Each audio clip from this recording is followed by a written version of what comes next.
Right, so we're going to make a chicken curry, and here are our ingredients. Come here. So we've got stock cube, we've got about this much ginger which I've grated, we've got a cinnamon stick, some tomato puree, a bay leaf, cumin seeds, some cloves, some cardamom, a star anise, this much ginger, which is about half, large onion and 2 tomatoes. Chicken chopped up, our spices, and then a hot pan. If you want to take the stock and then put it in half a litre of water and keep it hot, that's a good thing. First thing we do is get the seeds, all the cumin seeds, the cloves, the cardamom and the star anise in the pan. So the seeds are all popping, they're getting hot. What this does is it releases the oils inside the seeds and the cloves and the cardamoms. And then what I like to do is I like to just give them a little bash and just open them up a little bit. You can see a bit of smoke there, which is the oil.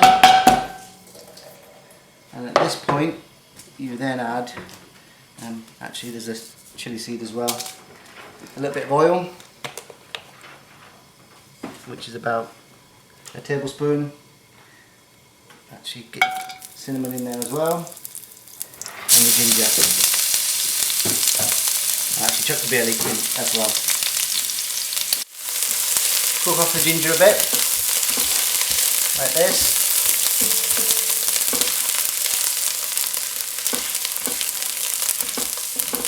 Then add your onions.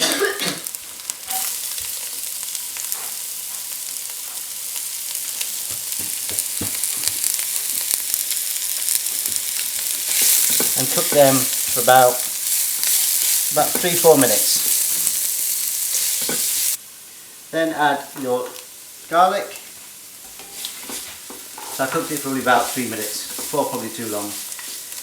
And get the garlic just kind of warming through. You don't want it to burn, otherwise it'll taste bitter. And that's it. So what you're making is the base of your masala sauce. When that starts to just slightly cook off, then chuck your tomatoes in. And this is the bit where you have to now cook this off, soften it right down to a mixture. So you do this for about 3-4 minutes first.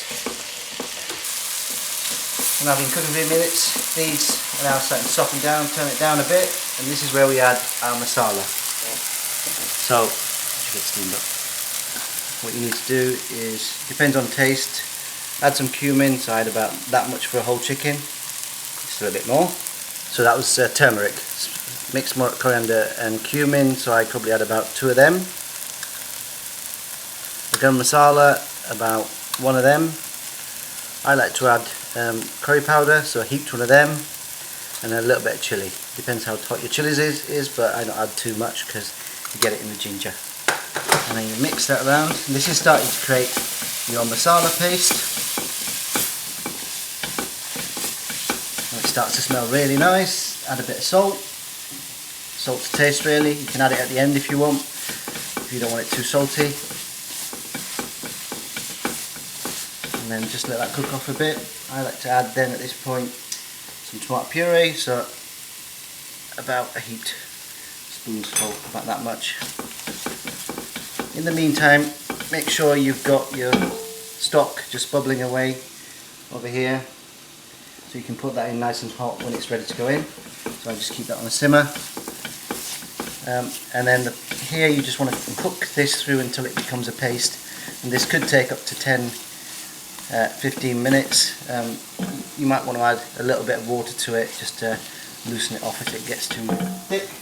So I'm just adding a bit of water just to loosen it off and let it cook.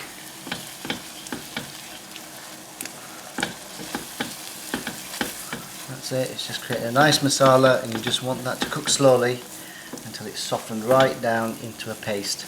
So we've been cooking this for about 10 minutes, 15 minutes, added water a couple of times just to keep it loose because it will dry up.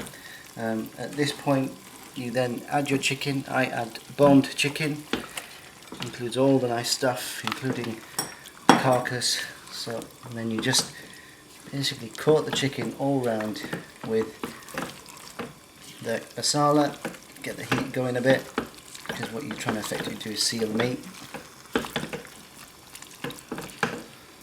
You see you've got a nice colour. Get that going, so I just cook that dry for a few minutes, like this, even just turning it.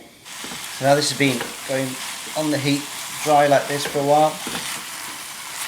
At this point, get your stock, add your stock. You can add just water if you want, but I like to add stock. And get that going. You can see it's starting to heat up. And put it on a medium to low heat really. At this point also, you can throw in a few potatoes, which I like to do. You can throw other veg in if you want, but just make sure it doesn't get mushy. If you want it a bit richer, add a bit of butter into the chicken. Gives it a nice creamy taste later. It's like old school ghee. But add that in and cover it. 35-40 minutes. That should serve 4 to 5 people with rice and naans. So you may want to, with 20 minutes left, thicken the sauce or reduce it down a bit. So what I do is take the lid off and just let it cook off gently with the heat slightly higher, just to get some rid of some of the liquid. But you might want it more liquidy. But I'm just going to reduce it down. And let it cook like this for the last 20 minutes so that this sauce becomes a bit richer. So the chicken's been cooking for about 35-40 minutes. I've added some coriander, a squeeze of lemon, have it with some naan bread or some rice. Hope you enjoy it.